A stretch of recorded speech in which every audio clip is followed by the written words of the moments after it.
Hi, I'm Aaron Garcia. Welcome to episode 8 of Conversations with Aaron, a show where I interview local artists, garner a few recommendations from them, and how that works. Today's guest will be Humza. Ooh, what's up, dude? Hey. Looking sharp. Oh my Thank goodness. you. All right, let's go ahead and make our sips. Thanks for having me on, Aaron. Such a big fan. Of course, bro. Yeah. Well, first off, Humza, well, thank you for being here. I need to introduce to the lovely audience at home. You helped make the show come to life, dude. You're a crew member. That's absolutely amazing. I really appreciate it. So, yeah, we needed to chill a little moment. Yeah. I'm gonna put like a little fake audience, like. Ooh. Oh yeah. Thank you, everyone. All right. So first off, Humza, you're a filmmaker. Yes. Very great one, I hear. So just tell me, what exactly does that encompass as a filmmaker? Like, are you a director, writer, gaffer? Like, what do you do? So I am recently a graduate from UNT Nice. with media arts, and there I learned a lot of technical experience with like camera, audio, lighting, and that really captured my attention. But my heart had always been towards writing and directing, and so writing was always very fun in the sense that like I enjoyed getting to write the stories and figure out how to effectively establish character and location, because screenwriters, you have to be extremely descriptive very quickly. So I love that. I love that challenge. Nice. At UNT, I've had the chance and the privilege to write some short films and get to showcase them.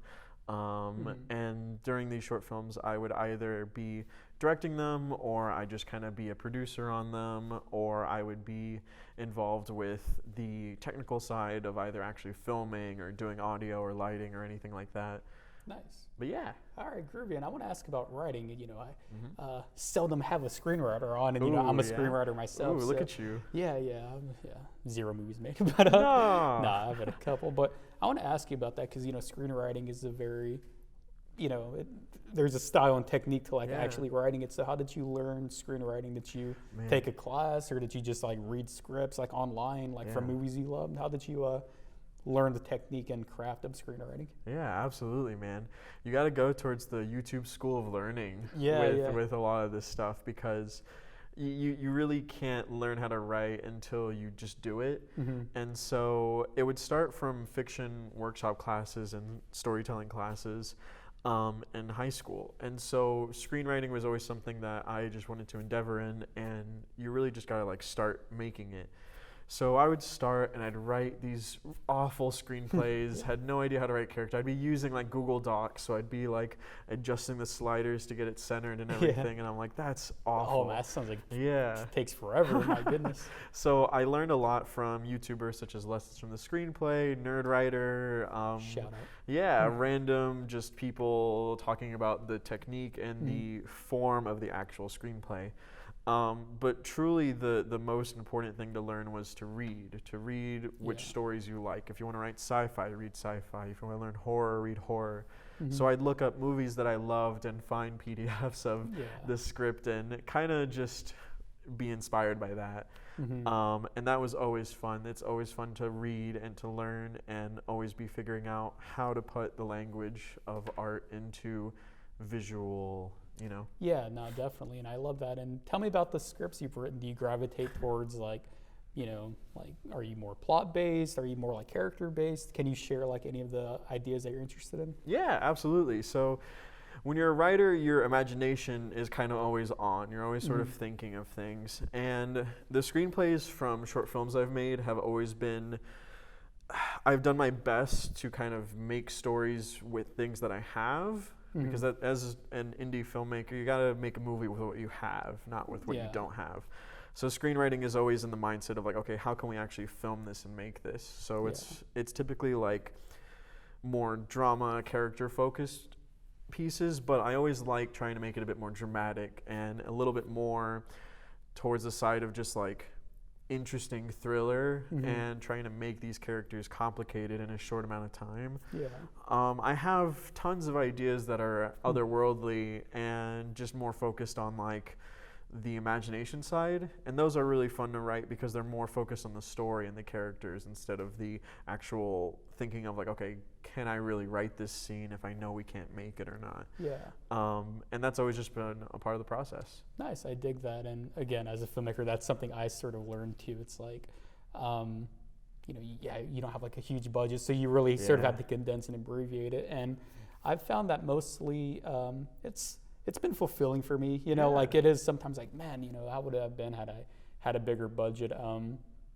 Are you similar in that way? Like, do you feel like, say if you wrote a short script based solely on the fact like, oh, we don't have this, so I have to make it this way. Like, do you still find it fulfilling, or do you sort of like long for like, dang, like, or has it usually been pretty like good with what you've produced? Absolutely. I think when you're writing stories that have the opportunity to get made, there's always something powerful about writing a character and writing a room and then getting to walk into that room and meet the actor that is that character. Even if it's not 100% what you had in your mind, it'll never be, because it's a lot like drawing. People are always like, wow, this short film looks great, or this drawing looks great, and it's like, wow, you should have seen how it looked in my head. And it just comes with the process of making mistakes and learning how to really keep your crew happy and really keep a production afloat. I think it's nothing but a learning process, and like the rest of my life, I'll look back and be like, okay, how could I run these productions better? How could I have done the shots better? How could I have talked with the actors better? So much of it is based around making it quickly, and I think that sometimes that is really harmful to the process of like, things are moving so fast, you don't have the time to think, you don't have the time to digest. So taking your time with movie making is vital. Yeah, definitely. And it's something else sort of in addition to that, or maybe like on the flip side of that, it's good, like us sort of being young, and like I embrace the idea of like an amateur filmmaker personally. I know some people are like, no, don't call yourself an amateur, I'm like, no, I like it because it's like I'm just enjoying producing whatever with like no budget. I enjoy making mistakes or whatever, so I can learn from it. So it's very candid. So I dig that stuff. And I want to ask about so you said you've directed some of your shorts and whatnot. How is that? Because it's a screenplay, it's a screenplay, like it doesn't just exist on its own. It's in a way, it's like a blueprint for the film ultimately. And how is that for you? Is it hard translating your work to the screen? Is it always slightly different? And so it's a two-part question, so I'm gonna ask. So like the stuff you've directed, obviously, you have more of a say in like translating it, but have you ever experienced like someone else directing your work or someone else handling it? And if so, like how was that for you? I think that was a very long question. No, you're perfect. I love it. I love getting to hang out with you, Aaron. I think that when you write something and you have the chance to direct it, you really need to understand it. You really need to understand the soul of your story. You really need to understand what motivates your characters and what motivates the world, because then that'll motivate you and that'll find your inspiration in yourself. And once you do that, once you find it in yourself, you'll be unstoppable. Definitely, yeah. And I think that when you have a piece that you are not directing, it can sometimes be like, I don't know, as an artist, it's very like easy to feel insecure and feel jealous about a work being directed that's like your writing, it's your world, it's your words, but somebody is taking it in a direction you're not happy with. That can be a very frustrating process, and sometimes you have to let ego take a back seat. I've learned lessons in ego being the one who's driving the vehicle instead of being the one that's not even in the car. Got you. And that can just destroy productions. That can destroy your way of thinking and your process of, I don't know, just like understanding the art that you're making. Because at the end of the day, it's art. And you can look at it in any way of investing in money and all that good stuff. But at the end of the day, you're creating a world and you're giving a perspective. So when you're giving a work that is your perspective and it's going to somebody else's, it's very much like kind of giving your baby away. Yeah, completely. That took the words right out of my mouth. That's how I was thinking. Just like they took the baby out of my hands. Right, literally. Hey, there's the baby. Tommy Pickles. Aww. But that's great. And tell me about your production experience and whatnot. Yeah. I guess we can start with like, you as like a director and producer, I guess, sort of the head of it. But then you said you've also had like technical experience. So absolutely. I guess we can like split it. First, we'll talk about like, directing and sort of being the head of a crew and whatnot. How's that been for you? So when you're a director or a producer, you kind of need to be a master of all trades. You kind of need to know what you're doing. And with student productions, it's very easy to have people that have no idea what they're doing. Yeah. Student productions, most of the time, can be the director just standing around being like, what do you guys think we should do? And then, like, there's no catering. There's, like, a box of Triscuits that everybody has to share and 2 bottles of water. Everybody comes at once, but it's like, but wait, we're not even filming y'all scenes until later. Why are you here right now? Exactly. So it can be just a lot all at once. And so technical experience comes from just doing what you like, and your interest in it, and always listening to the people around you. Because coming to set, whether it was working freelance jobs or being on production classes, just getting to sit around the people that are doing the actual work, like the audio tech or the camera operators or the lighting guys, you know, they know what they're doing, and being around them is so vital to just absorbing that information. I had gained experience from a lot of media arts courses where like it was just like, go make a short film. So we'd learn by doing, and so I'd learn how to operate the lights, I'd learn how to use the audio, just from kind of mistakes of being like shown how to do it and then forgetting everything on set and being like, okay, we'll just figure it out. I think that it's made me realize that I certainly love the camera work way more. I love the ability to just be like, okay, lighting and audio people can handle their side because they're going to make it the best that they can. And camera work, I love being around because I always love getting to see what's being made. And everybody is working so hard in either horribly hot conditions or terribly cold conditions, and all just to make this little thing on a little box look good. And so I don't know, it's very fun to be in that process. Yeah, and it is a very beautiful thing, you know, because it is like a very physical process, you know, like you said, like sometimes 12-hour days with barely any food or, you know, not getting paid, but it's all just that passion that drives us, and that's something that's really special.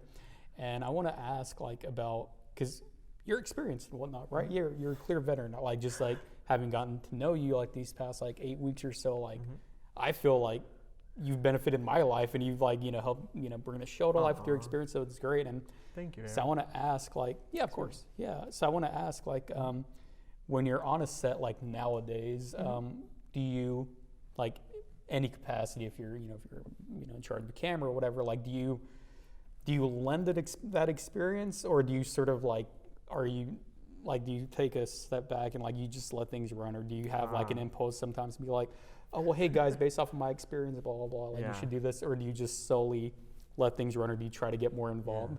Absolutely. I think it's really easy when you have technical experience. Like if you've been a camera operator and you now get the chance to direct, it's very easy to kind of want your hands on the camera because you know how to do it. You know how to be like, okay, let me just take control. Yeah.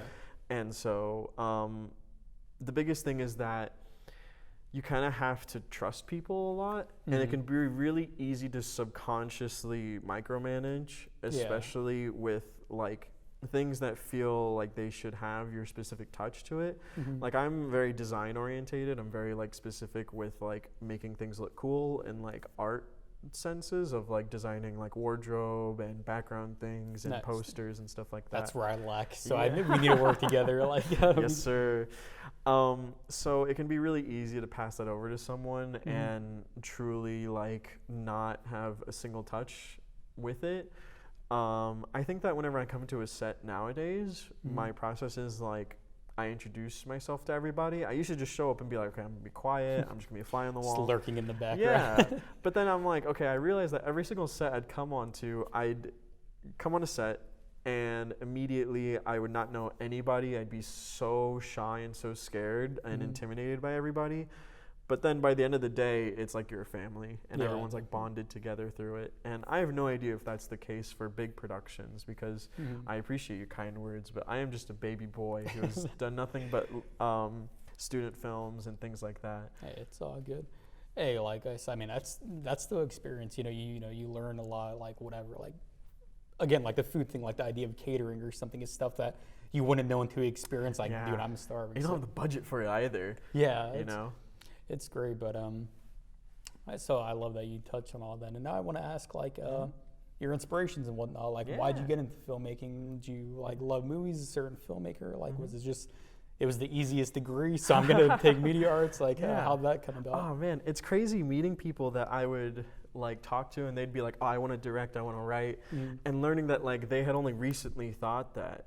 And I'm like, that's crazy, because like it has felt like my whole life I've wanted to make stories in a movie capacity. Yeah. Because like, I don't know, I just feel like I have this intense imagination, and I'm always like thinking of cool ideas and how that works, and it's like, I don't know, there's no stopping it, and I'm really grateful for that. I think it's made me very critical of thinking and introspective, but also very like imaginative and very willing to go in any direction for stories, because filmmaking is about telling perspectives, and that is so important nowadays, of just like being able to show people what they need to see. And I don't know, I think that storytelling was always something that I leaned towards, especially fiction, especially like getting to write whatever you want and kind of become yourself, and you put a little bit of yourself in everything. So I had always had a passion for that. I always loved movies. I was always inspired by, you know, things of all sorts of caliber, where either it's Speed Racer 2008 or it's more Citizen on that in a little bit. Yes, sir. Or it's Citizen Kane. You have to find the soul of your movie. If it touches your heart, there's no denying it. And it's so easy to fall in love with a story that you make and that you write, and that you get to be there and see it grow and become something of itself. Yeah, I love that, and just something I always find fascinating. It's, you know, you mentioned Citizen Kane, or just any picture, you know, from way back when. Picture. Yeah. My idol is like Martin Scorsese and whatnot. Say picture, so I say that now. Like, boomer boy. Yeah, like a draft house. I'm like, okay, about 40 minutes before the picture ends, I'll draft. Oh like, my god, this is old ass, but this is a movie. Yeah, like, movie. It's moving. But something I just love the idea that, you know, you're capturing something, right, and then you make it like, let's say Hitchcock making Psycho. You know, they're all making this, right? Yeah. 50, 60, 70 years later, we're watching on Blu-ray. It's like this thing that everybody got together with and made, and it's experiencing people. So it's really art in the sense that it's going to live beyond us and whatnot and there. So that's really beautiful and poignant, and I love it. And so just films you've liked, what are some movies that you've drawn? And the movies that you like, do you like them for like, or like some of your all-time favorite films, does it come from like a more sentimental, like, oh, this is my favorite movie because I remember watching it as a child, or I was going through this, or is it simply like, that was badass, like, I like it, like, is there like a middle ground, or how? Absolutely, of course. It's all about the experience. It's all about if something touches your heart, and if something is like really exciting, it'll get you going, and it'll really inspire you. You know, I love all kinds of movies. I love art house movies like Alpha A and any other French title Criterion movie that is just like invigorating, because it's like, oh, this is very powerful. It's very metaphorical. I'm meant to look at this and interpret it. Yeah. Or I love things like Rush Hour 2 and Jackie Chan movies that are just like sheer action, and it's all about like the self and inspiring yourself. And then I also love things that are, I don't know, very introspective, but through like family morals, where it's like family movies and like kids movies can be really emotionally intelligent. Yeah. I think there's a lot of foreign films that people really like. I think that things like Parasite and other like big foreign films always get the spotlight, but there's smaller movies that really touch on specific topics and ideas that can really be inspiring. I think that watching movies is such a fun way to experience life, because people work so hard on telling these stories and making them happen that it's hard not to be inspired by it. It's hard not to be inspired by every single movie I see. Yeah. You know? Yeah, I dig that. And it's kind of going back to the idea of you saying, as a filmmaker, it's like your perspective, it's your own image of what you're creating, like, like these smaller movies. And I very much agree with that. Like, now that I've sort of matured and whatnot, it's like, if I'm going to make this drama movie, if I'm gonna make this horror movie, like, how is it like exclusively me? Like, I don't care about anything. Like, it's just like, how is it me? Like, what sets it apart? It's like, oh, if I just put myself in it, so that's great. So watching movies for that reason. And you mentioned Rush Hour 2, and that's literally one of my all-time favorite movies. Yes, sir. I really like it. Bam! I haven't seen the third one, I don't think. Really? The first one I like, but second one I love. The second one is amazing. I love it. They jump out like crazy ass, and then the building blows up. But I want to ask about that, because, you know, you're a filmmaker, and there's this sort of, you know, a holier than thou attitude that certain, you know, like filmmakers like have, where it's like the idea of mentioning Rush Hour 2, it's like, that's one of your favorites? Like, no, you need to be watching Francois, you know, Truffaut or, you know, Tarkovsky, like, and how do you feel about that? Because, I mean, I tend to, don't get me wrong, there are plenty of movies I hate, like I'm sorry, like Jordan Peele, he ain't it for me. I don't, I do not. I'm sorry, I don't. Oh man. You know, so I That's certainly. racist. You're right. Yeah, like, that's why. We'll be right back, folks. But no, like, you know, I certainly have my opinions, but there's also like despite me not liking Jordan Peele's movies, I mean, I thought Get Out was okay. Yeah. Us, I just didn't really like. But Get Out I thought was fine. But you know, the idea, like, I still respect him though, right? Like I'm not gonna think he's a horrible person. Just like, no, I don't. But if I met him, like, I'd love that. Oh, you know, absolutely. you know, like I try to respect like the filmmakers, unless it's like, Of course. unless like Uwe Boll or you know, beating his fans or whatever. But so I want to ask, like, how do you feel about that? Like, well, first off, do you agree that there's this sort of like sometimes egocentrism like amongst filmmakers? Yes. Yeah. So the point of, like, I don't know, people can be very pretentious. Pretentiousness I define as if you know a lot about something, and if you gatekeep it, and if you're like, oh, this referenced movie, and then somebody's like, I've never seen it, what is that? And you go, you've never seen this? Da, da, da, da. That's pretentiousness. You should never say, you haven't seen that, because it's just like, people have not had the experiences you have had. People do not have access to movies like you do. People do not have the time. You know, you don't know people's stories.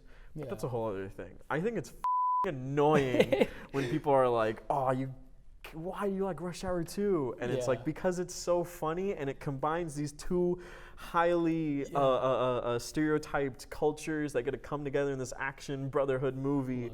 And it's like, the movie that you are looking at with such disgust has so much more heart and integrity than you will ever realize, because there are people that are passionate about it. All art is a reflection of our reality. And so it's important to always understand that that comes from anywhere. And to be pretentious, to be like hesitant with any movie is so diabolical. It's so evil, because it's like, you should look at every single movie and be like, what can I get out of this? What can I get from something like, you know, Citizen Kane, or like Minions: Rise of Gru? Like, there's always there's always some soul there. There's always something there that you can pull from and be inspired by and look at objectively, because that's another thing, is that people don't have media literacy anymore. People are really pretentious. People are like, oh, this movie's standards don't match my idea and my assumption of it, thus it is deemed disgusting and lower. And I think it's elitism. I think that it's improper taste. I think that it's not the right way of thinking, and you should always be critically thinking. Yeah, I completely agree. You know, the idea that someone would look down on someone for liking a certain picture. You know, it's funny to dog on stuff. Certainly. Oh no, certainly. It's hilarious to make fun of movies. Yeah, definitely. And it must be so infuriating for these big media companies to be like, why did Morbius not get more attendees? Re-release it again. But Minions is getting so much. I don't understand. That reminds me of something So you know what the Room, right? Tommy Wiseau, you know that movie, right? Yes. Like that's a very interesting case for me, where it's like, you're tearing me. That's such a very interesting case for me, like with regards to, like, you know, it's fun to make fun of, because clearly it's a bad movie. There are a lot of mistakes, but then there's also, it gets to the point where, like, you know, fellow filmmakers I know perhaps you run into like similar ilk, in which, like, it's like they just make fun of it and they rag on it so much or whatever, but then it's like, okay, but you're still talking about it. So in a way, Tommy Wiseau is winning, because you know, you're not making it like, if you do make something and then they're very like protective of it, or like, oh well, you know, it's not how. But it's like, no.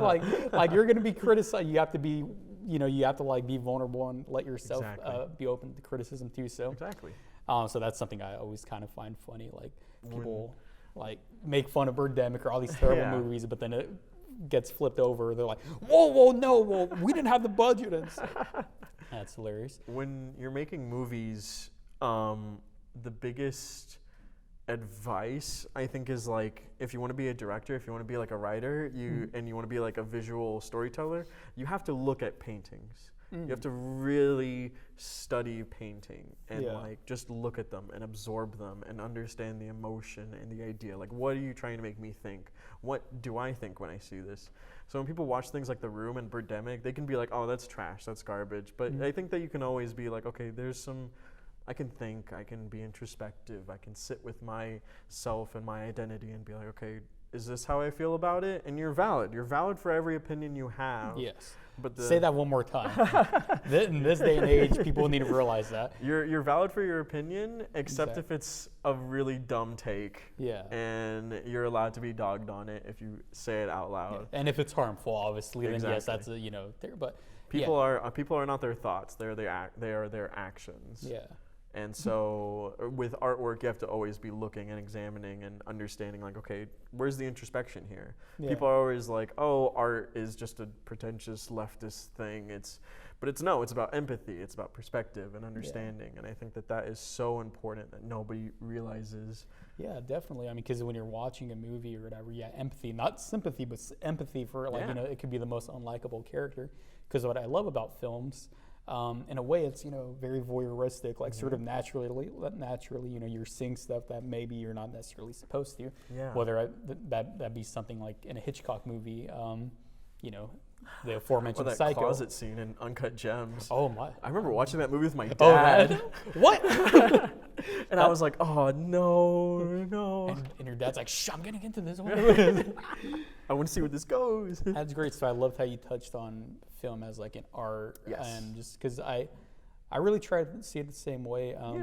It's funny. I am kind of, because I've produced my own stuff. Like I've raised money for it, and oh really? So I've had to do all like production managing is something I never thought I'd be a production manager, but I have, and I'm like, man, those are the real MVPs, bro. Like, man, they don't get talked about nearly enough. But so the idea of just making your own stuff and whatnot is really cool. And I lost my train of thought. Anywho, all right, well, to sort of wrap it up, I just want to ask, like, what's in store for you right now? What can the audience expect? Like, are you working on anything right now? Or are you sort of, is a little gap or whatever? We're doing a bit of a gap right now. We're focusing on getting a job and getting a full-time gig, rather. Mm-hmm. And right now, my focus is to make money, to eat and to live, and hopefully write some stuff on the side.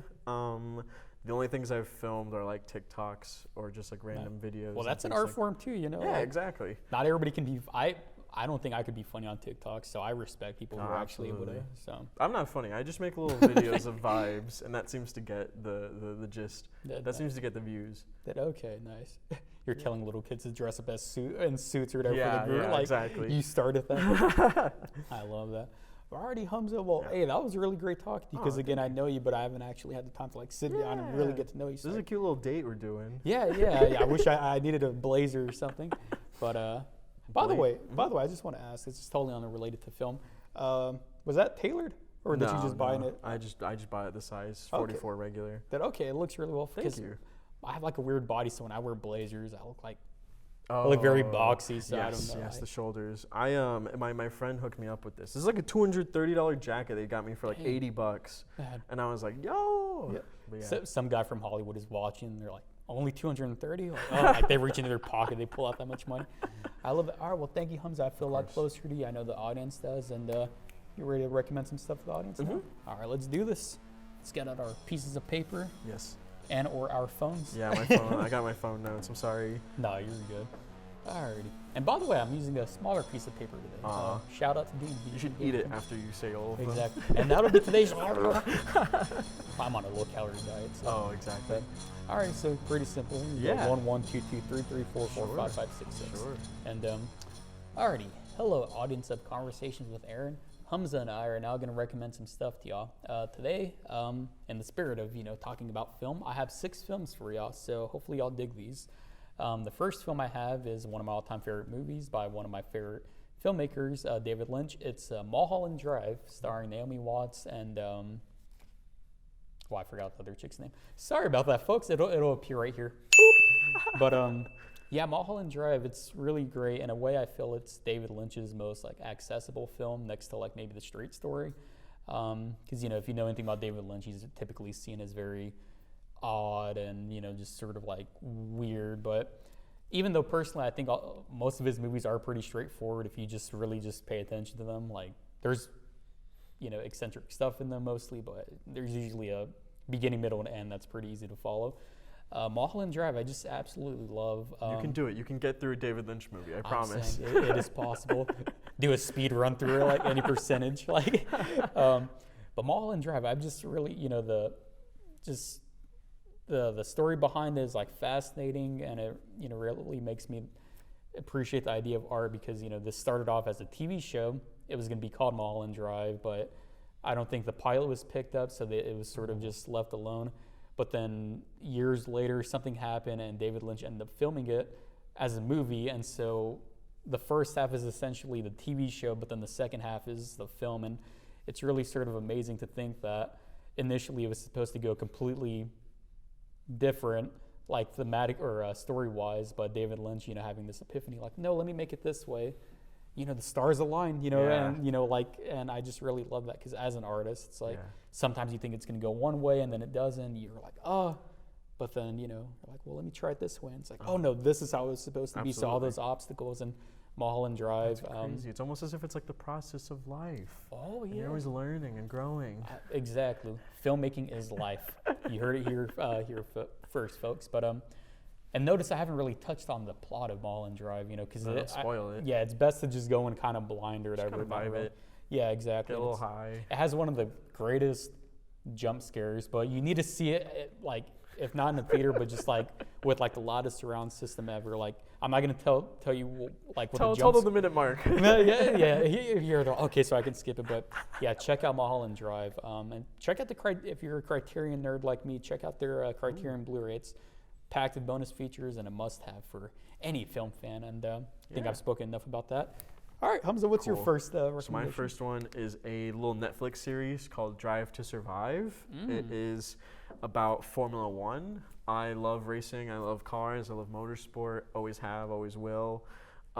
This series was so nice because it was literally like, okay, here's like a cool narrative thematic, really well shot and edited documentary series about the season of Formula One.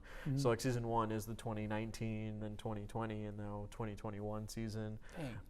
So it's really cool because you get to see all the racers and the drivers and their motivations, families, lives. And they're sort of their own characters. They really inhibit that. I love the look of it. I love the look of all the ads and all like the styles. So it's really cool getting really fun footage. Nice. They really play into like the dramatic side with like teammate rivalries, and it's really not that serious. Most of the time they love each other and it's just goofs, but Netflix likes to make it dramatic. Nice. So you said it's like a documentary series? Yeah. And one that, okay, cool. First when you were describing, I was like, man, that'd be, because I just love stuff like that for some reason. Like I like just like a day in the life of something. Absolutely. And like sort of like fly on the wall and just documenting it. I love it. But if you said it's like a little juicier than that, I probably like it even more because I'm a sucker for like drama and stuff. It's very dramatic. Yeah, cool. Well, cool. I didn't know you liked racing. That's pretty awesome. Nice. Maybe that'll be a future film of yours. Ooh. Oh, in that case, okay, we talked about racing. I'm gonna switch my second one. I need to recommend another movie. Thank you for recommending that series. Thank you. So for having me. But you should just say that after everything. Like, thank you for having me. But all right, the second film I want to recommend, I'm actually going to switch because we talked about racing. It's a racing film that I feel you've probably seen, but I think it kind of came under the radar. Rush, starring Chris Hemsworth and I was going to say Niki Lauda. That's the I forget his name. He's Zemo in the Civil War and Captain America movies. Oh man, I forget his name. It's probably something very European. Yeah, man. Oh, that's a pain. I was talking about him literally. That's a great movie. Yeah, but his name will pop up right here. Boop. But yeah, Rush. I really dig. Cool. It's sort of odd that movie is not too popular, but then Ford versus Ferrari, which I felt was kind of similar. Yes. Very much. Best picture and all this, but Nick Brohl. Yes. Yeah, Daniel Brohl. Yes, I got it. Daniel Brohl, that's his name. Amazing performances, Niki Lauda. Like, it is uncanny. And actually, everybody, Chris Hemsworth gives a great performance. Olivia Wilde gives a great performance. And shout out to the casting director, because everybody, Chris Hemsworth plays James Hunt, I think. Yes. James Hunt and Olivia. Two very famous Ferrari racers. Yeah. In the 70s. Rest in peace to James Hunt. I believe he passed away. And Niki Lauda. But an absolutely great movie directed by Ron Howard, who isn't Yeah. at the top of my list of favorite filmmakers, but I think he's a very serviceable one. Yeah. You know, he doesn't. You know, he's made some very fantastic movies. Apollo 13, How the Grinch Stole Christmas. But I think he's like really safe. You can watch it. I don't think you'll feel like I wasted my time. It's always pretty good to get through a film. And Rush, I think, is probably my favorite movie of his. It's really cool. It's a fun little racing movie. Yeah, very dramatic. Yeah, very like sad. as a, you know, someone who's very ignorant towards that stuff, I was like completely engaged. A layman. Yeah, you're like, you just walk off. No. But okay, cool. But so you've seen Rush? You like it? Yes, it's very cool. Yeah. It's very like 70s, 60s vibe. Exactly. Yeah. And this is coming from the racing fan, so hey, if you know, it gets 2 thumbs up from us, and so check out Rush. And what's your second recommendation? My second recommendation is another TV show. It's Mr. Robot, which is created by the second coming of Christ, Sam Ismail, who has directed and written like essentially every single episode. Nice. It is such a tremendous show that is about Elliot Alderson, who is he has social anxiety, personality disorder, is a loner hacker, and is sort of this person who comes into other hacker activists to take down the top 1% of the 1% ruling our country and essentially the world. And it's so amazing. The cinematography is gorgeous. It's unique. It's invigorating. The performances are grueling. They're gritty. The plot itself is so interesting because it's like real world stuff. It's about like the elite and the powerful, and so like it's crazy seeing something like that get made,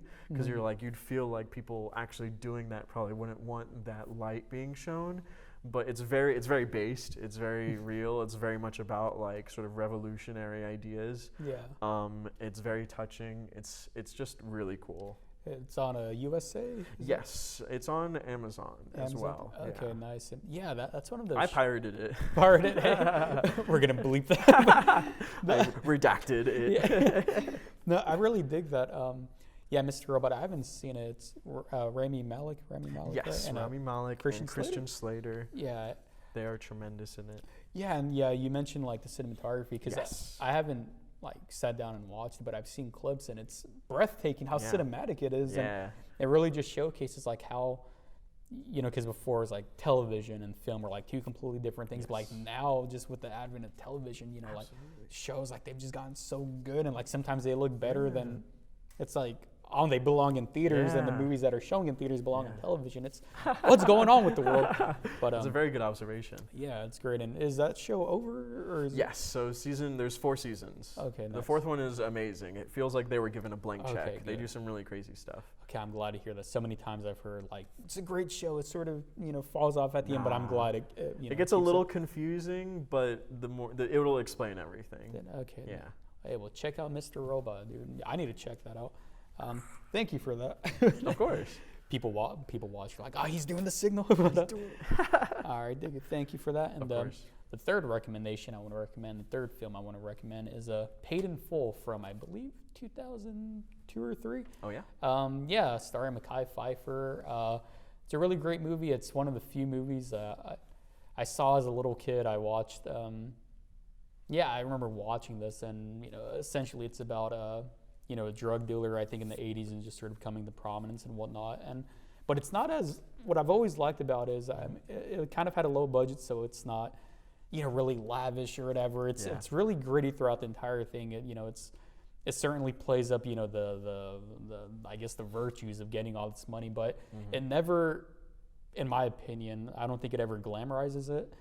It always keeps a firm, like, this is a really dangerous thing. And fun fact, there's nothing violent in this movie, but there's one thing that happens off screen that I remember watching as like a 7-year-old or whenever I watched this. To this day, I mean, because it traumatized me as a kid, like hearing what happens to this character, this child, was something that was like completely unheard of. And I remember watching, I'm like, it was just so disturbing. And it's, you know, it's to the point like where even like today when I watch it, like when it gets to that scene and it's revealed what happens to this character, it still like just gives me shivers. Like it was really, really effective. And Frightening.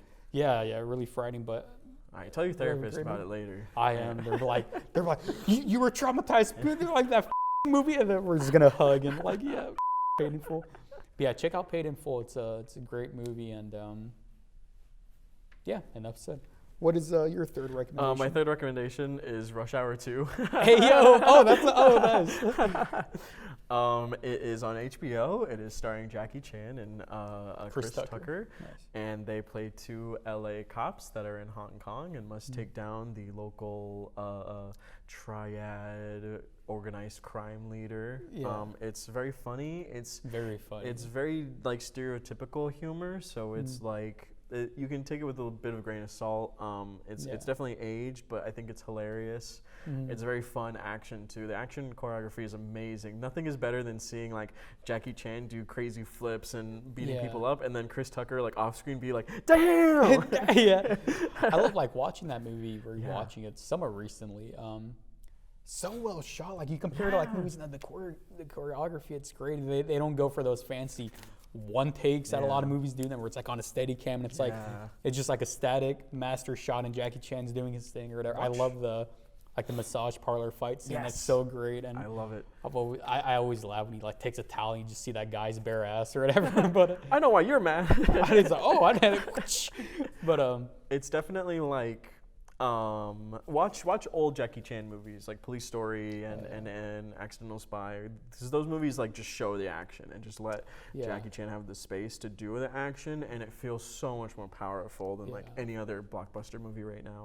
I agree completely, because I remember watching an interview with him where he was talking about the editing, where it's like a lot of movies try to do it seamless to where it's like if you punch me, then they try to cut it to where it's like it's here, next shot is here. But then Jackie Chan's like, no, like do it this way where it's like you see it twice or whatever. Don't try to be so seamless, because that's what creates like the punch. Exactly. Literally, no pun intended. And then just like the camera angles and everything. But the story is very sweet. It's about like brotherhood. There's some really good moments. There's some really good emotion. Yeah. And I mean, we can kind of talk about Spool. I mean, it's 20 years since 20 years. Oh my goodness, 20 years. Oh my God. But yeah, I still always find it touching, because I remember seeing it in theaters with my family. But really? Yeah. Wow. I still always find it touching when Jackie Chan thinks Chris Tucker. Yes. Like that's such a, and he's listening to that P. Diddy song. Every breath. He's just like vibing. There's a scene where Chris Tucker is believed to be dead, and Jackie Chan is just like sitting there, and it's like, oh my God, it's so sad. So great, but I love it. I wrote an essay about it for one of my classes where it was like about like I wrote my master thesis on Rush Hour 2. Just about like sort of these minority communities coming together through this action narrative piece and sort of taking it by the mantle and running with it. And I love that, man. We're talking about this so much, man. We're going over time, but I love that too. Like with minorities and something, because what I've noticed with films starring minorities, at least now, sometimes it's like just so tragic sometimes, or it focuses on like negative. Sometimes it's like, why can't you just be like a fun little comedy? I know like you brought up a very important point, like it can be like stereotypical, which I completely agree, but sometimes it's just like, why can't it just be an action movie starring a Chinese or black, why can't it just be so I love that. But Rush Hour 2, check that out, and check out the first one's pretty good. The third one I haven't seen. I've heard mixed things about it. I haven't seen it, so whatever. It's very funny. Yeah. Thank you so much for that, Humza, and opening up a larger discussion. I appreciate that. Always. That's what we do here. Heck yeah, bro. Here are Conversations with Aaron. We talk about real Dragon Ball Z. Yes, sir. But all right, the fourth thing I want to recommend is The Wrestler, directed by Darren Aronofsky, starring Mickey Rourke, from 2008. Pretty sure it's 2008. Movie. Yeah, it's a very heavy movie. Yeah. It's very depressing. It's a great first date movie. Yeah, like you watch that Netflix and chill. Easy. She'll leave me by the end of the night. But no, The Wrestler is a fantastic movie. It is very downbeat and heavy, and emotional. And as I've grown older, I sort of look at it from a different lens, where I don't, I'm sort of mixed with the character arc or whatever. Like, I agree with everything that happens, but I don't know. Part of me, the way I am now, I feel like it would have been a little more like instead of feeling sorry for him, to be a little more antagonistic towards him. It's almost as if characters are written to show us bad attributes in people, and that we shouldn't like that. Yeah, like that was something. Like that's the only. I still love this movie. It's probably like my third or fourth favorite film of all time. It's gorgeous. And it's that's just something that kind of like when I watch it now, it's a little more like stop feeling like the movie, like stop feeling sorry for him, like make it a little more. But anywho, it's a great movie, and for my money, Sweet Child of Mine, is played to death. But bro, the scene in which Sweet Child of Mine plays in this, when Randy the Ram Robinson comes, it's not when he. When he makes his wrestling entrance, is like the greatest thing ever. I remember watching it, and I'm not gonna lie, that's when I was like, oh, this is cinema. Like, there's no dialogue, there's nothing, but just the emotion that happens and the peak and the part at which the film happens, like the experience. Like the combination of it all, it rushes together, and it's just absolutely great. And look at you, it's got you cheesing. I'm saying, we'll say that's what got me cheesing, not the other thing I said. But yeah, the rest are an absolutely great movie. Mickey Rourke gives a great performance, and it's very brutal at times too. I'm a big wrestling fan and whatnot, and I feel like wrestlers don't get the respect they deserve at times, because they really put their body through a lot. Like, it's a lifelong process of, taking bumps, getting, hit or whatever. People say it's fake. It's like, okay, well, you try falling off of, a 2-story thing and, like, breaking your back. Like, yeah, we'll see how fake it is then, But, so the wrestler, I enjoy that. It pays tribute to, like, the hardships that, like, some wrestlers can face, especially ones who don't ever make it big, A movie giving a perspective on a way of life. You see how this works? Who would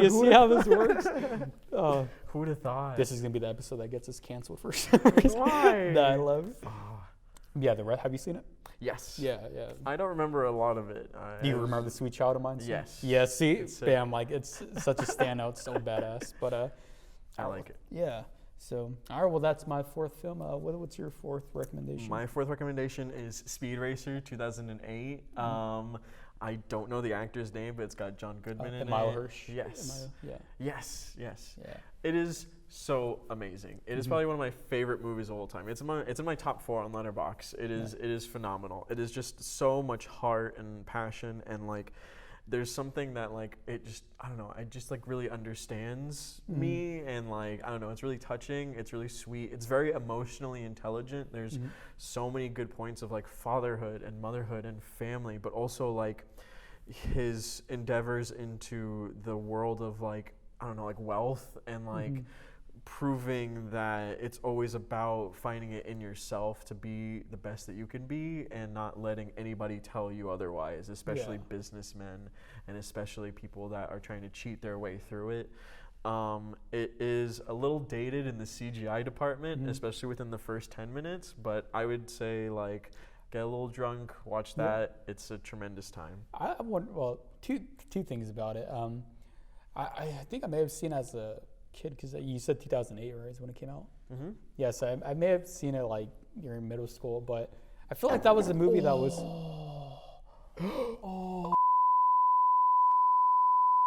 so yeah, Speed Racer. I don't know if you agree or disagree. I feel like that was kind of misunderstood when it came out, because it was definitely like a loving tribute to the Wachowskis made it, right? Yes. And I know obviously they were really big fans of it, and you mentioned the CGI being like dated, but I wonder if back then it was considered dated too, because it was very cartoony. So I wonder if that actually works in its favor. Yeah, I think it was just like excessive. I think it was very saturated, but what they do with the wipes, with the green screen, the way that they filmed that was tremendously well done. I can't even begin to like wonder how they even made that. Like that's something, we were talking about like having a script and then bringing it to life. Like that's something I can't even fathom. Like, I know, it's so complicated, and like you really have to understand the story you're telling. It's probably one of my favorite anime movie adaptations because it's like it really like gets the pace and the action and the vibe and the characters right and the story. I'm trying to think of other good anime adaptations. Avatar: The Last Airbender. Oh yeah, top tier. Yeah, misframed shots and Death whatnot. Note, Netflix. Someone gets their head chopped off. I just know that. But cool, Speed Racer. Yes, I love it. Watch it. Heck yeah, and like he said, perhaps get a little tipsy, But not too tipsy. You might have a stroke after watching it. Great movie though, very fun, exciting, and I remember when that came out, like so many like guys and like, you need to watch Speed Racer. Yeah, it's pretty sick, dude. Yeah, great movie. Thank you for that. Of course. And all right, down to our last two. The fifth thing I want to recommend, the fifth film I want to recommend is my favorite Stanley Kubrick film, Eyes Wide Shut, starring Tom Cruise and Nicole Kidman. That's a good first date movie. Yeah, that he speaks the truth. Great movie. Why it's my favorite? It's so fascinating because if you know anything about Kubrick, he was a very meticulous craftsman when he made his movies, and so I've always found it a fascinating juxtaposition between him having it his way, being very very strict with how he tells his stories, but then Tom Cruise, someone who's very sort of you're not used to him being very confined because it's Tom Cruise, and so I think it's just a perfect battle of two different personalities in some way. And the movie itself, it's just the whole aura surrounding it. It was his last movie. Legend has it that he screened it for Tom Cruise and Nicole Kidman and I guess some execs, and then he died 2 days later. Whoa. So there's so much mystery behind it, and because of what the movie is about, which I won't get too much into spoilers. It's essentially about Tom Cruise his character feeling very insecure about this dream that his wife, played by Nicole Kidman, has, which I'm not gonna lie, I hated that.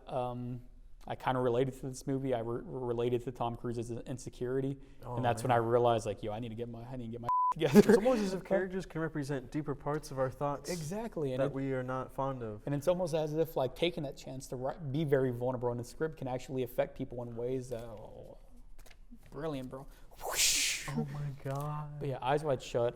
Again, I don't know if it would be Kubrick's best movie, but it's my favorite personally, and just a really great film, and just definitely make sure if you watch it, this is gonna sound crass, but make sure you watch the NC-17 version, because the R-rated cut it does what Roger Ebert referred to as it's sort of made into an Austin Powers film, because there's the big set piece of the film. If anybody's watched it, they know there's one big orgy essentially, but what the R-rated cut does is it does digital inserts of people covering certain acts that are happening, which sort of defeats the whole purpose, because Kubrick, I don't think, was trying to make it erotic. He was filming it as is or whatever, but if you try to man it and censor it, then it makes the audience think it's supposed to be something it's not, which I don't know. So yeah, make sure you watch the uncut NC-17 version. It's great. And man, I never thought I'd recommend an NC-17 movie on this. Oh, wow. Scandalous. Last Tango in Paris is next week. But yeah, check out Eyes Wide Shut, and just be prepared. It can be polarizing and perplexing. So what's your fifth recommendation? My fifth recommendation is a music album. It is going to be Daft Punk's Tron Legacy soundtrack. Yo! It is quite the experience. They did not have to go so hard on that soundtrack. Tron Legacy, as we all know, is a Tron reboot of the original done right, movie. If I may add. Done amazingly. Yeah. I think people just did not go see it as much as Disney wanted it to, thus we never got anything else. Yeah. But it's a tremendous piece of work. The music is divine. It's some of the best synth orchestral work I've ever heard. Yeah. It's quite beautiful. It's very excuse me. It is very thoughtful. It's very introspective. It is also very epic. It feels like this massive clash. I've always wanted to write a Tron Legacy sequel. There's all sorts of ideas I have on it, and listening to that always helps invigorate it. But more than anything, it's just a great experience overall. Yeah, I always think. Well, shout out to the director. I'm glad that, because I know, I kind of underperformed or whatever. I'm glad he started a career, because I guess he made Oblivion after that with Tom Cruise, and he recently directed Top Gun Maverick. Yeah. So I'm glad, he was able to continue, because, that's a very exceptional film that I don't know if misunderstood is the right word, but maybe it came out at the wrong time and the people weren't ready for it. But yeah, it's just so well made and well crafted. Again, the Daft Punk soundtrack is no bamboozle, no hyperbole intended. I think it's like up there as like one of the best or whatever. Like just it matching like the film, and just I always think Derez, I think, is like the main song, like the build up to that, and then when everything comes in, it's so great, and it's really cool seeing that happens. There's like on Spotify they had uploaded the like deluxe complete version, and it was so crazy because in my released radar it had Daft Punk in it, and I was like, huh? And it's got like a few tracks that I'd for my whole life I had been like, I really wish I had that little snippet of music from this scene, and now we finally have that track, and I'm like, oh, thank goodness. This got me frothing at the mouth. It's so good. It's really great. One of the movies I regret not seeing in IMAX. I hear it was like seeing it like on the biggest screen possible was like well worth it. Yeah. But shame I never see, because I don't think it ends like too open ended. But I remember Garrett Hedlund and Olivia Wilde are the main character, and then Jeff Bridges kind of. I think that our main character is a little overacted, but I think that that's mainly because they were in like green rooms, wearing green suits, and like doing stuff like that. So it would be cool to use those volumetric sets for a sequel where you get to see the landscape and everything. That'd be really great. And something I just realized, you notice like a lot of posters, like Blade Runner 2049 or whatever, had that like blue and orange color scheme. Yeah. I wonder if that's left over from Tron Legacy, because I feel like it started that damn thing. But yeah, the little face morphs. Yeah. Are you a fan of the original Tron? Yeah, it's amazing. They had to do crazy visual effects work. It's a tragedy that they didn't win the Oscar for it, because it was too advanced at its time for people to understand that. Yeah. They had to coordinate every single vertex face on every single item and triangulate. Like, oh my God. A little crazy. Cool movie. Yeah, so check out Tron Legacy, and if you're feeling up to it, maybe check out the original Tron too. Yeah, if you're on a road trip, listen to the soundtrack.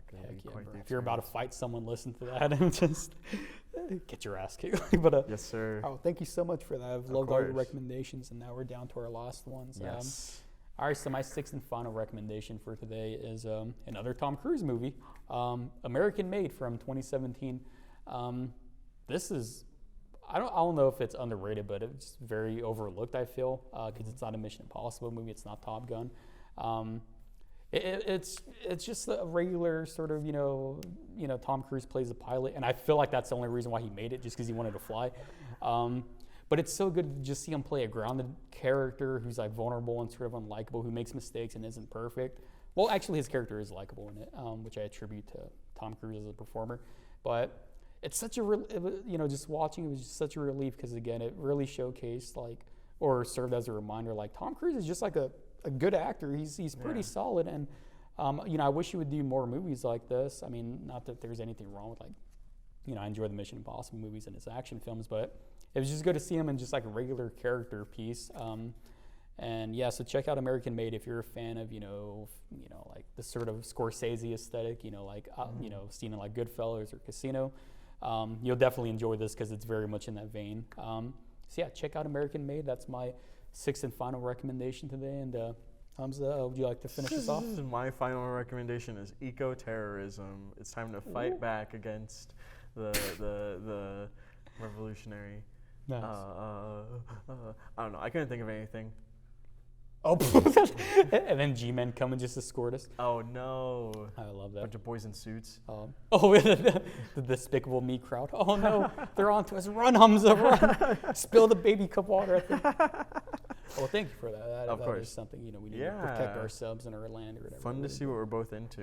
Yeah, it's really great. And alrighty, well, thank you so much for those recommendations, y'all. I hope y'all enjoyed them, and I hope y'all take the time to seek out some of these recommendations. Aaron will know if you didn't watch them. Yeah. That should be a segment. I should have like a poll. Like, did you like our recommendations? Yeah, you actually pull up all the camera feeds of everyone who watched, all the viewers. Yes. Oh man. In their homes. I feel if I introduce a segment like that, so to give us y'all's feedback, it'd just be like nothing but trolling and whatever. But you call out people by name. Yeah, user Thug Nasty 69420. Oh my God, Thug Nasty 42069 is like. He said, "I watched Eyes Wide Shut. I'm very disappointed. I won't even have half a." Anywho, all right, so thank you so much, y'all. Stick around. When we get back, we're going to check out some of Humza's work. I can't wait for that. And are you excited for that? I'm very excited to show you guys what I've done. All right, heck yeah, bro. Stick around. You won't want to miss it. Bam.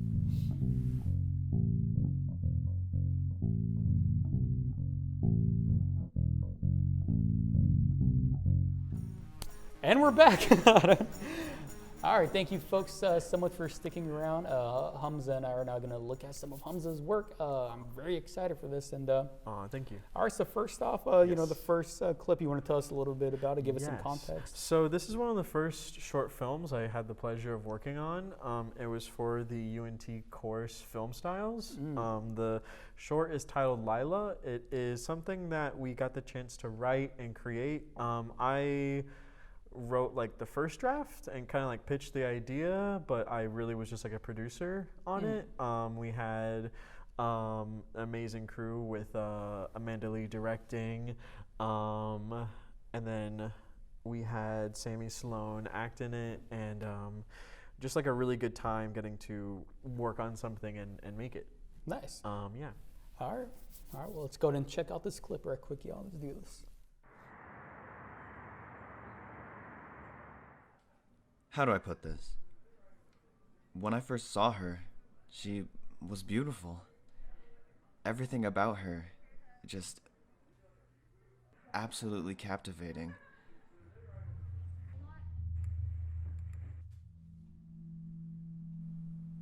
I don't know what I'm saying.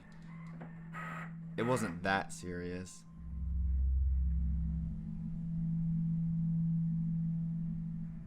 I just thought she was pretty.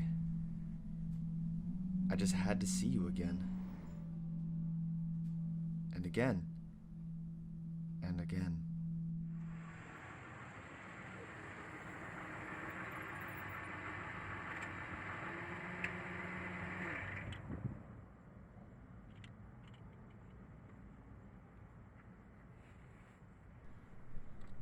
You would have done the same too, wouldn't you?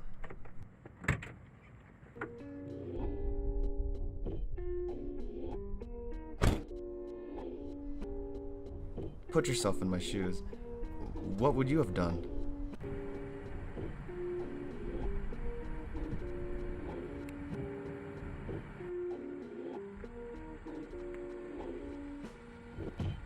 Lila?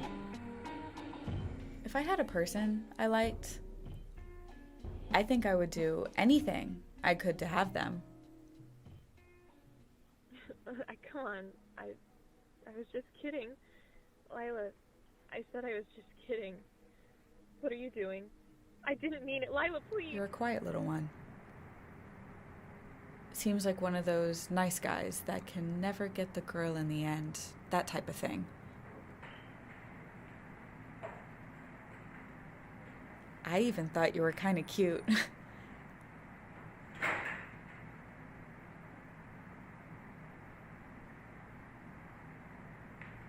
Can't say I'm surprised. You were that type of guy. Never met one who wasn't, anyway. They're all the same. They never learn. Boys never learn. Someone's got to put them in their place.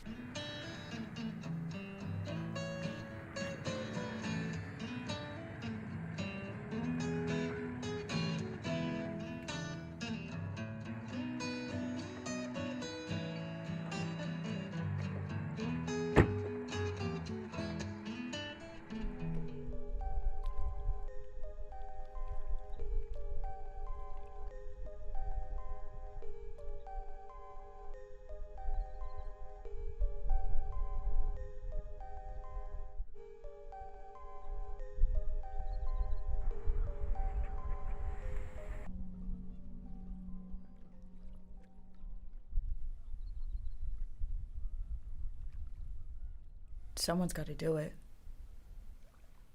Right?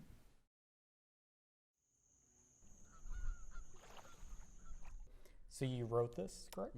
Yes, I had kind of come up with the idea, and this was a great lesson in like making a movie with what you have and instead of what you don't have. At the time, we had access to the coffee shop, Arcadia Coffee. Shout out. They're in Fort Worth, I think. Yeah. Okay. So check them out. We had access to that location, and we had kind of all been talking together in our group. Our group was Amanda Lee, Wara Sandhu, Annalise Bain. We all kind of like came up with the idea together. It was really cool because it was fun to be a part of that creative process, and we wanted to do something that was like a sort of psychological thriller. So I was like, okay, what if we did it to where it's about a guy stalking this girl, wanting to try and take her and kidnap her, right? And then what if it turns out that girl is also like a serial killer and is more organized than he is? Nice. So we really liked that idea. We brought in the actress Sammy Sloan, who did tremendous. Previously seen on Emmanuel's episode. Yeah. I love that. And so it was cool getting to work on that. We went to Louisville Lake at like 5 in the morning, and we got the night shots, and then we got the amazing lighting because it was like super cloudy, so it was all nice and even. Like the ending shots look beautiful because of that. Whoever's in charge of YouTube's compression or whatever needs to have their legs broken. I swear to God. Yeah. But it was a great lesson in learning, like, okay, when you're filming it, it's difficult. When you're editing, it's difficult. When you're finalizing it, it's difficult. You just never feel like it's like 100% what you wanted it to be. Yeah. But then, like, you finally get to sit with it, and the editing process, it really came together. And I'm proud of like the coloring in that one, and like the pacing and the music. Yeah, definitely. Yeah, the pacing especially, and just everything about it. I love then, the idea of it maybe not coming together. Then at the end of, while that is true, and because I can be very hard on myself too. Yeah. At the same time, like sometimes just making a movie and finishing is like a miracle unto itself. Exactly. So props to y'all. I mean, you and your crew. I thought that was great. And was that the entire? No, that was a little showcase cut. Okay. The full thing's maybe like 6 minutes long, something like that. Yeah, there's just like more time in between everything. Gotcha. Well, that was beautiful what we saw. And so you were the writer and you said producer? Yes. Correct? Okay, well, I want to ask about that because producers are seldom discussed as much as I feel like they should be, because everybody always assumes like the director is the most important person, which in some ways, sure, but like, the producer can fire the director like that, so who's really wearing the big pants? So I want to ask, as a producer, and you said this was for your film class, correct? Yes. So it was a course where it was just like, go make a short film. Nice. Which was great. It was very creatively liberating. It was really fun to get the feedback. It was a great learning process. Being a producer was fun because you had to like creatively come up with solutions of like, okay, if we can't film something, how can we rethink the story? So that's always a really fun part of producing, is working with that.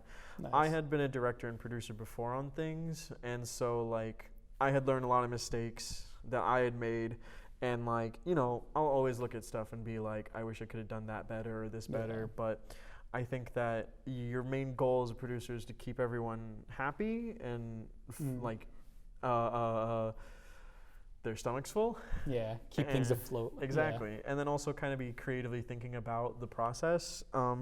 We had done a super long day of like filming for like, we weren't filming consistently for 14 hours, but we were out for 14 hours since we had started like 5 a.m. and we went to the lake and then the coffee shop. And so it took us a long time to get set up and everything. And like, I'm a producer kind of role, but I'm also helping set up lights and block out shots and be an extra as well. I also was like, it was great because thinking about how to write it, I was like, okay, well, I don't really want to have to worry about like, we don't want to have to worry about having to record dialogue while filming. So we're all trying to come up with like, okay, let's come up with some creative solutions to that. So we're like, let's just make it all voiceover. So that way we can record it all separately. Focus on the visuals and exactly. Because we were kind of like, okay, let's like digest this. I really was happy with it because not only was everybody like really into the idea, but they were really ambitious with like being dedicated to it. And like, I'll always respect them for that. Yeah, I love that, and I love that y'all came up with a solution to just focus on like, okay, well, we can just do that, like, we don't have to focus on dialogue and whatnot, because that's something, when I started out, that's something that I kind of learned myself. I'm like, well, I know for a fact I can't record good audio right now, so let me just make something like where I can just do all these cool visuals and whatnot. Because then when you're working with a low budget, like, you know, like if you're working like a crappy camera or a non-professional one, it's like, well, let me just try to make it visually as interesting as possible. And it mainly came from being like talking to the professor and being like, how do we sync up audio? How do we record and sync it up? And they're like, oh, you get a slate and you clap it, and then you look in the audio files, and then you line it up and you make sure it's synced. And I was like, I don't want to do any of that. You're like, okay, bet, voiceover it is. Yeah. So I want to ask, so again, as producer, which being, you know, as part of a school setting, like, so obviously you said you did other roles, which is normal, you know, like for a, you know, like a student film type thing. So I want to ask, like, you know, how, you know, because I assume that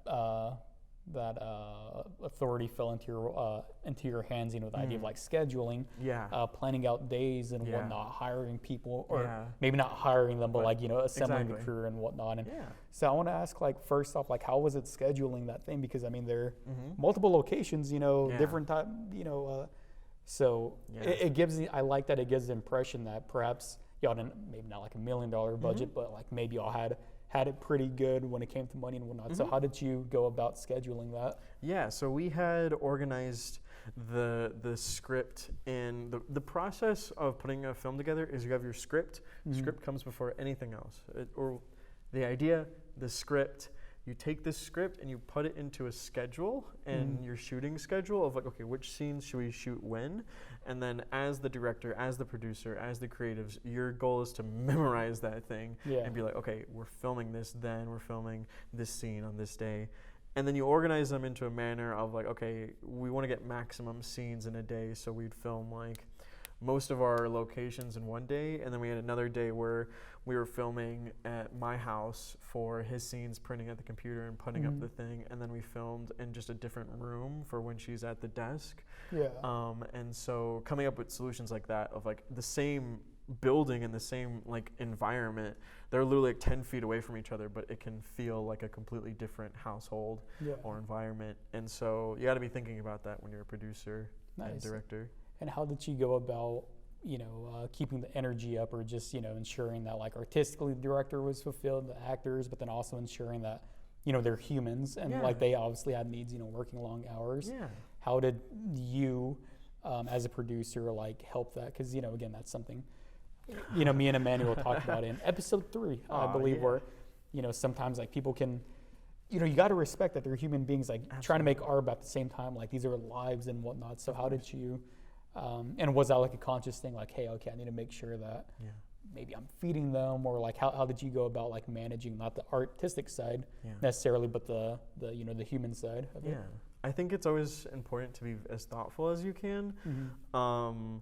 You know, when you're in situations like that where there's lots of people looking at you for questions and needing to be like on a team and working together, you have to keep in mind just like how they all operate together, and you're kind of like this little family. You want to do your best to keep everyone kind of happy and like fed and everything like that, but you also have to be like thinking about, okay, what's the best way that we can schedule this out to where we can really be thinking about what we're going to be filming.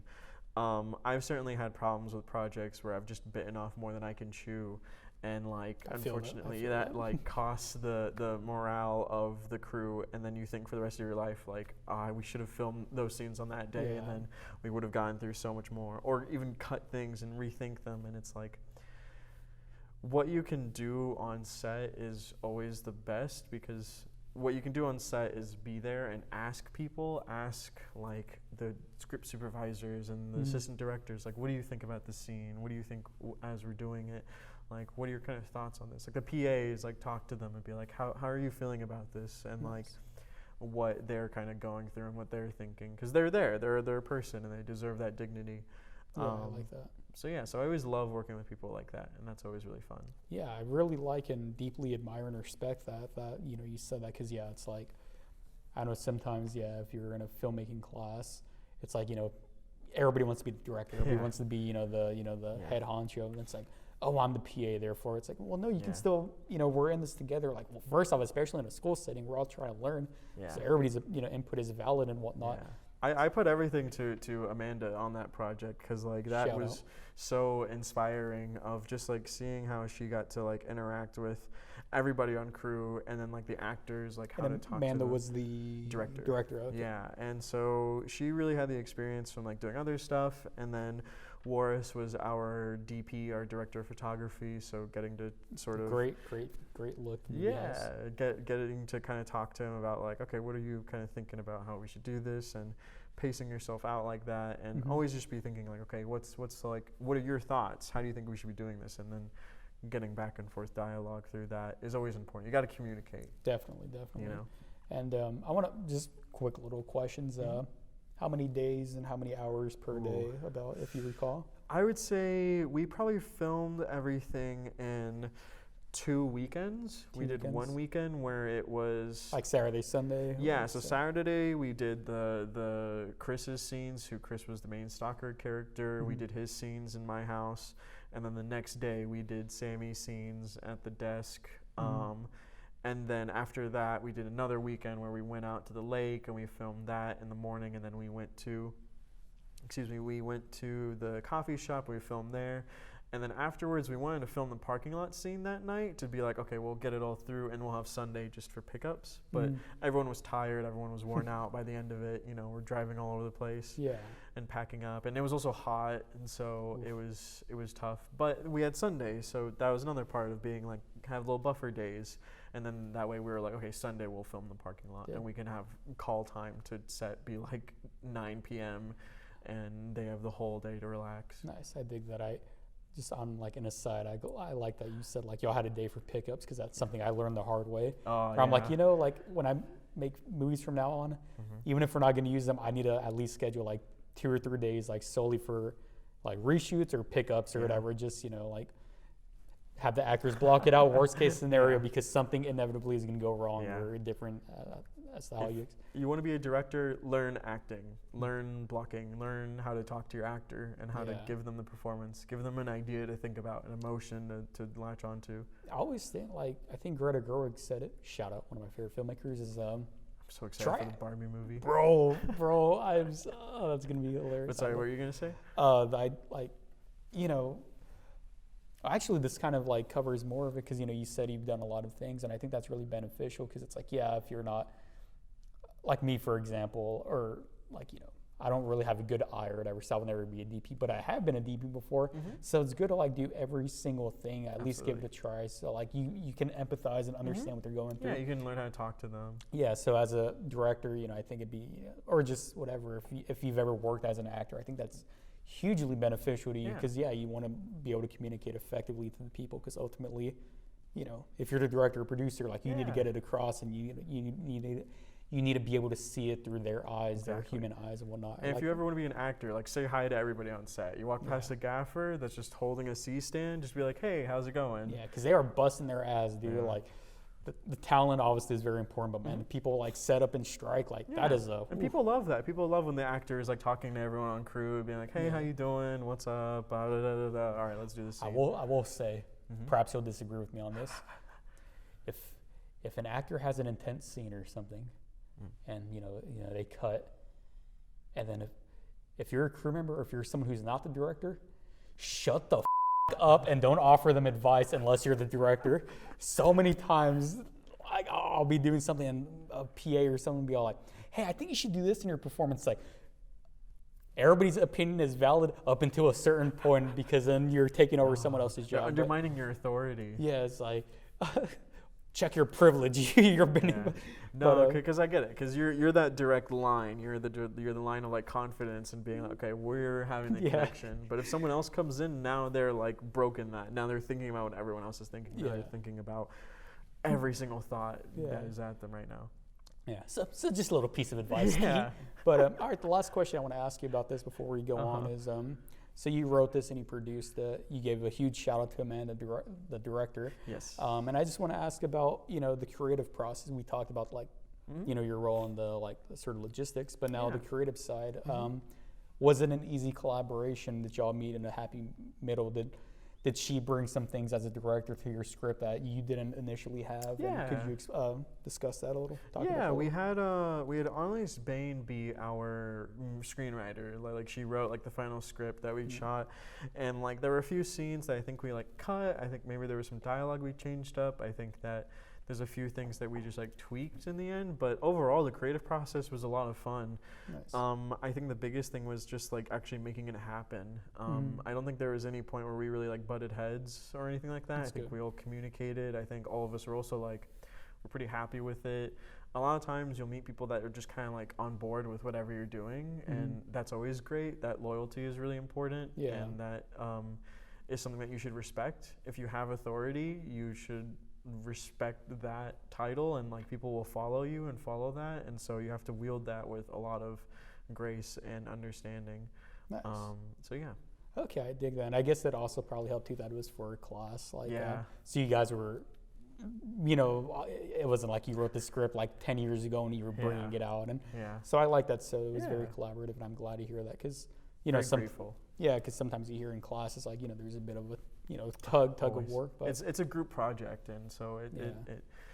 can sometimes clash with different groups that you have, and we definitely saw that with other groups in the class of just like not being able to fully Harry just like just like not being able to give like your full potential to something, and then also being like, I also really liked our second clip, which is from my directing narrative class, and that was such a tremendous class because that was all about like the directing side and understanding media and like the story and the soul of your project. And I had that class with Emmanuel actually, shout out to him. and Amanda, and they both got to Amanda. work on. They both got to make amazing shorts that were so cool, and it's always great to see people like really have the chance to prove themselves. Yeah, I love that. And well, all right, before we get to the second clip, thank you for all that. Just a quick thing about the first one. Yes. Is it available? Yeah, it's YouTube? on YouTube, I think. I don't know if it's like unlisted or something that we were just always like, I will send it to a film festival. So Good, okay. I think it might still be in that little purgatory. Nice, and it's called Lila, correct? Yes. All right, check out Lila, y'all. I mean,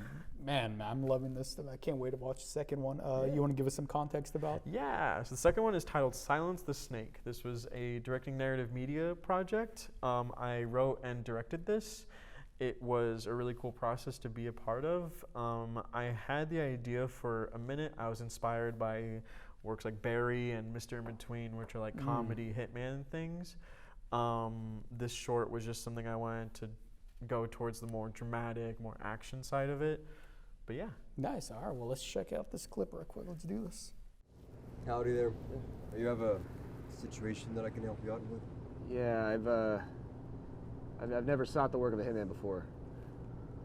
You know, funny enough, I haven't either. This is the best guy I've got. Trust him with my life. Now, why don't you go ahead and tell him about your situation? My daughter, Natalie, went missing a few months ago. It was her second week of college. She was living on campus, and they were investigating this frat kid, but they never pursued charging him.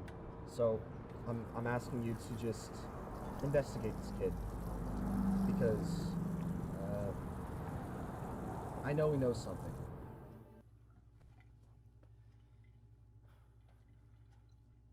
Hey, listen. Now's not time to be stupid, okay? Now, we know you had a connection to Natalie, so you're gonna tell us exactly what happened.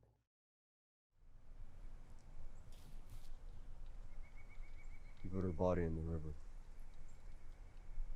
I don't think we can recover it.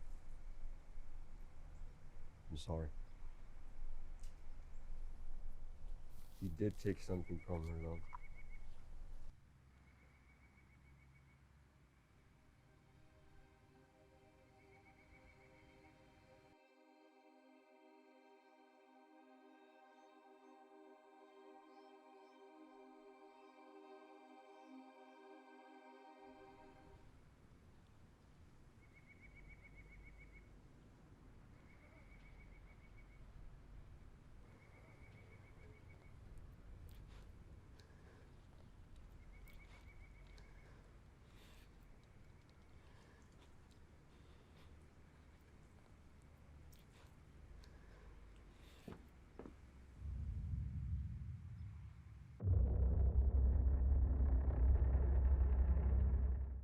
love the title, Silence the Snake. Oh, That's good. thanks. I used a random book title generator. Good. I just like kept hitting random and random and random, and then it came up with that, and I was like, that's cool.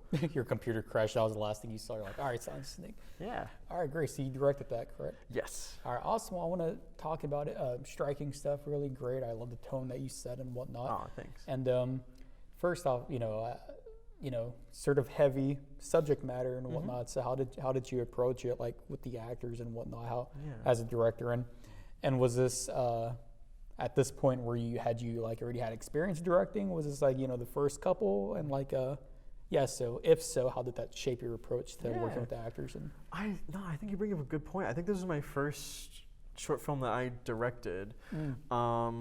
I got to work with the amazing Glenn Maxwell, who was our director, president of the Short Film Club. Yeah. Oh yeah. Yes, at UNT. And so he was our director of photography. We got to use the Panasonic VariCam because it was an advanced course. And we got to use some really nice lighting stuff and lighting gear. So the idea kind of was that I wanted to make something about a hitman having to find this this father's lost daughter. Nice. And so I had kind of I really scrambled to put this together because it was hard to find like actors. I think I was looking back, I could have done this so much better had I had kind of redirected my approach on it and like rethought mentally how I was like viewing this in my head and like where I was at and how like fast things were moving. But I think that we put together a really good short film. I brought on a lot of people for crew that did tremendous work. The actors, our main one is Braulio Yanez, and I had been shopping around for an actor, just kind of like asking around. And then we had a set date, but I still didn't have a main actor. So I was like, okay, well, I helped work with Braulio actually on another shoot that was in this studio called Fold, and I loved him. I fell in love with like the cadence that he brought and like the voice that he had and everything. And I was like, his voice is very striking. Yeah, and I was like, okay, I don't see this short being made without him. So I asked if he was available for that weekend, and he was like, no, I'm not. Dang. So I moved the production down a weekend so he could come on board. Well worth it in my opinion. Yeah, and so we had brought on Braulio Yanez. We had brought in my friend Brooke Coleman, who is not an actor. She did a tremendous job, and I always wanted to film something with her. She was a friend that I met at UNT in a fiction writing class, and so I needed a character that was like very like corporate, like a fixer type for the hitman character. So I was like, Brooke is perfect for that. She'll probably have the wardrobe too. And so she was on board and excited. A little bit. The father, I forget his last name, Parker. No, not Parker. Oh, no, Dalton. I forget Dalton's last name. We'll have it come in post. Yeah. If you want to just point somewhere and that's where it'll pop up. You scream. All right, perfect. How did you do that? So Dalton, cool. Yeah, and so Dalton Henderson. No. That's from Stranger Things. I'm stupid. But anyway, Dalton was also in this short that was filmed in the studio called Fold.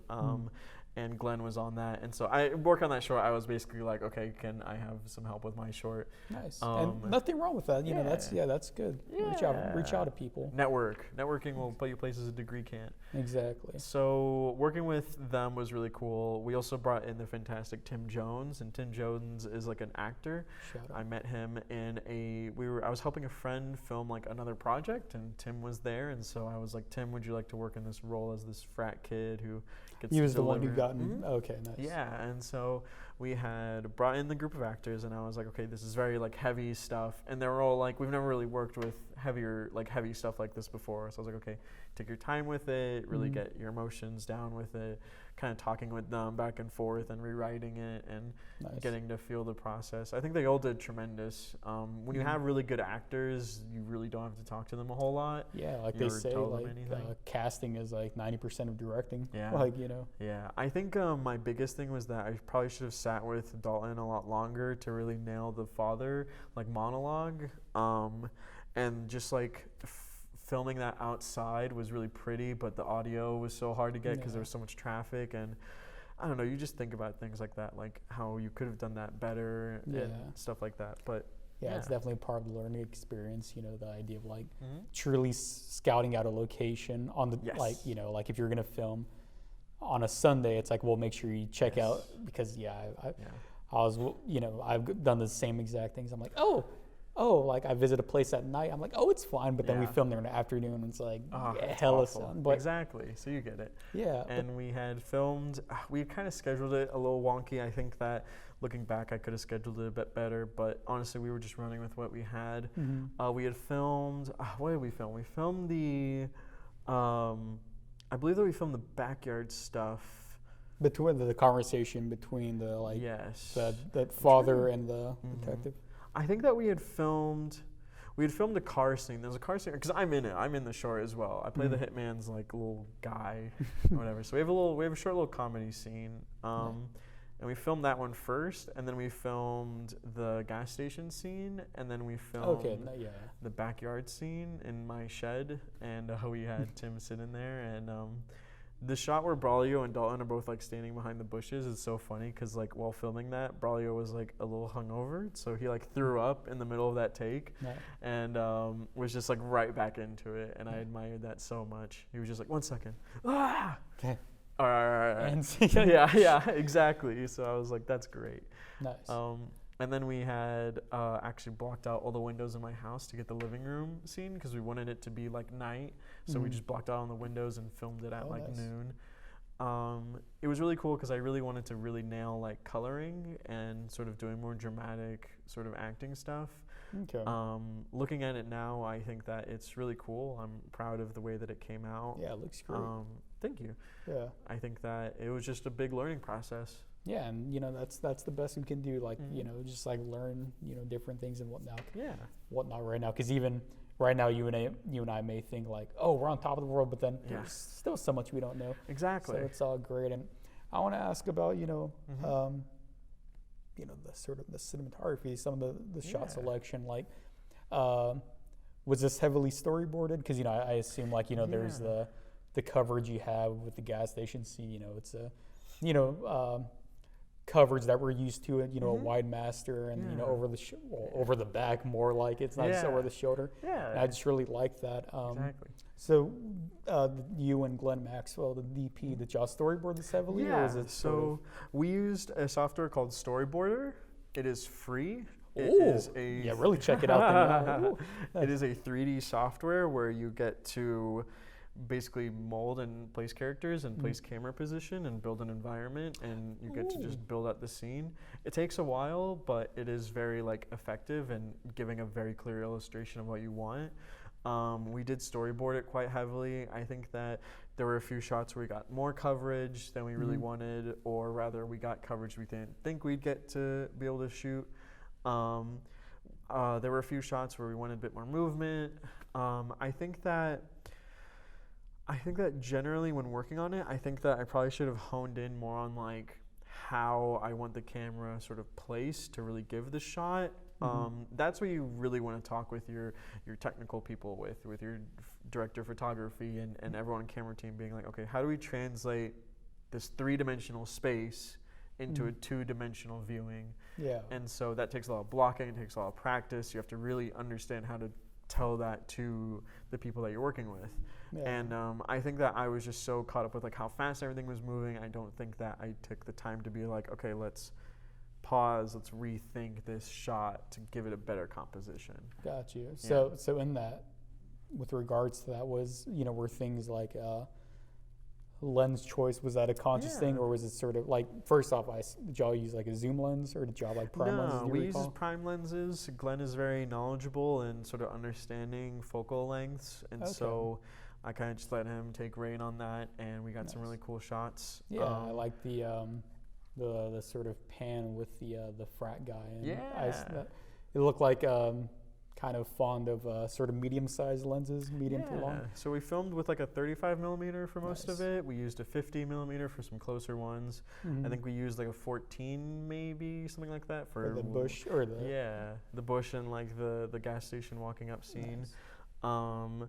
But yeah, that's always conscious, and Storyboarder lets you use focal lengths to really determine. So you can be like, okay, we should go in with this lens choice. Personally, I think that you should always rock with like a 50, and that way you should move with the person and with the environment, because then you're like there and with the action. A 35 is good, it's flexible, but a 50 really gets you going. Yeah, and the benefit of that's something I've learned, because I myself personally, I think 24 is like my preferred. I like going pretty wide, but something if you're working with a low budget, sometimes it's better to go with the medium to long, like a longer lens, because that way you don't have to like, you know, it's like, oh, I'm just filming in my bedroom. But if you're filming a little tighter, you don't have to worry about like trying to, you know, make the production or the set design look all fancy. Yeah. And so that's great. And I want to just ask, like, when, you know, you're directing it and making it and whatnot and sort of controlling it, how close was this, like, your original vision? I know you said, like, oh, I wish I could do this different, blah, blah, blah, but was it, well, first off, like, when you first saw it, how did you feel? Like, just I feel like it was exactly how I had written it. I think that looking back at the process, I probably wish I had more time to sit with the script and like hone in it a bit more, like give it a bit more like character and dimension. But like the script and the storyboard, like it came out almost 1-to-1, which was really impressive. I think we didn't really cut too many scenes. I think I really knew what I was looking for and how to film it, and it was really cool getting to work with the team that we had, and everyone was really dedicated to it and really smart, and I respected them a lot for that. But yeah, I think that all productions are difficult in their own way, but I think that this one was just like a really big learning process, and I was really happy with like the end product of it. Groovy and cool. So I guess sort of to like wrap this segment or this clip up, what from this shoot film has stayed with you? What did you gain from this that you now carry on to like your other projects and whatnot? Because again, I believe any project you do, whether it literally be a TikTok, like you know, you can learn from anything. Exactly. So yeah, care to share? Yeah, I think the biggest thing is learning how to tell story. I think like script writing is where it's at. Really getting better at script writing to effectively and quickly tell a story. And then really honing in on camera work and camera coordination and setting up shots, as well as sitting with the actors and really getting to understand acting. Because I spent too much time, I think, like worrying about the technical stuff when I should have just been like sitting with the actor, talking about the scene, rehearsing it, and then like, I don't know, just going through the emotions with them. But okay, nice is what I meant to say. Okay, I really dig that. So communication is a big thing you got from this, and you know, being with the actors, because as a director, like the actors are kind of like going to you for it, and I guess maybe the producer. But all right, well, that's really great, lovely stuff. And all right, do you want to tell us about the third and final clip? It's a special clip. It's not just a normal clip, but do you want to fill us in about it? It is my reel. I've used some works from things I've filmed myself. There's some stuff that is filmed like from this short where it's like Glenn filming it, but I just like was a part of the process of helping make it happen. So it's in my reel to showcase just really about everything I've done with coloring and editing, but also like directing and writing. Just kind of works I've been in and also helped make. All right, groove. Let's check out Humza's reel. Let me show you what it means to be human.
that wasn't even part of the script. You were just like, all right, we're gonna fire you.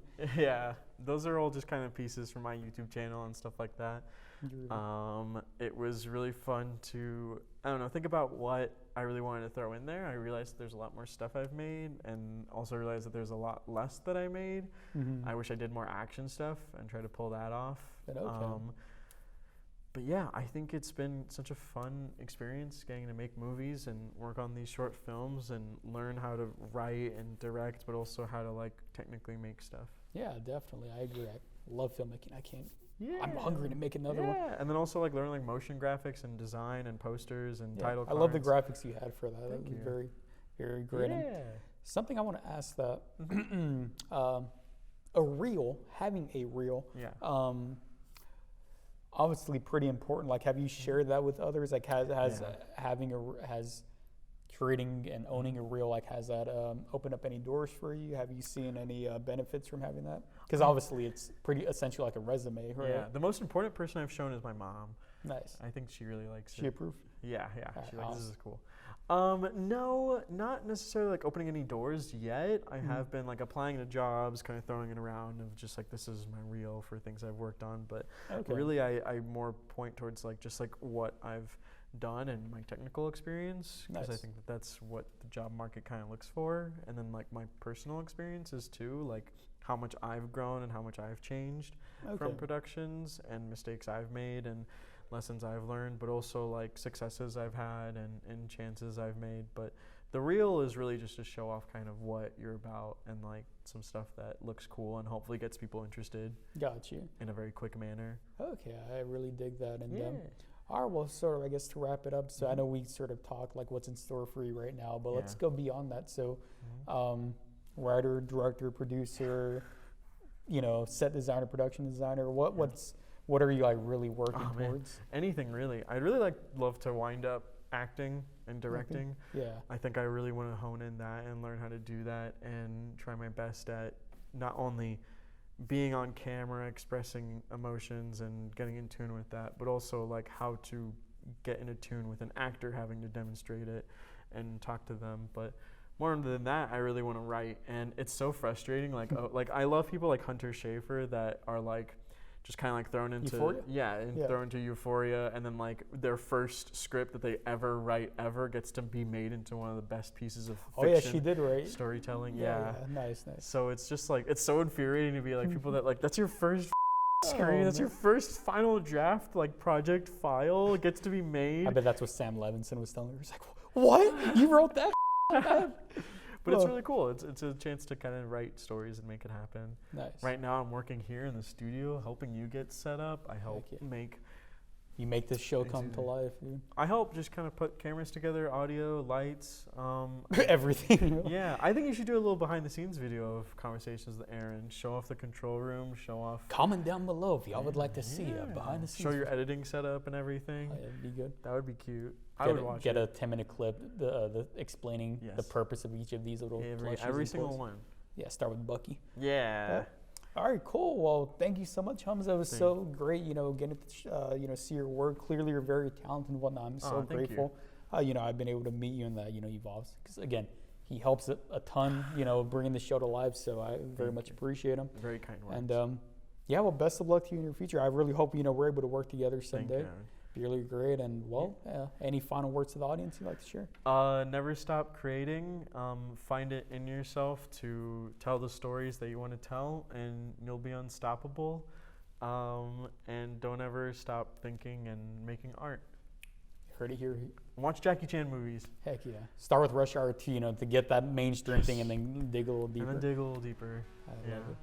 All right, well, thank you so much, Humza. Appreciate it. And alrighty, gang, I think this is going to be it for this week's episode. And see you guys next week. Take care. Goodbye. Awesome. Woo. Oh, yeah, baby.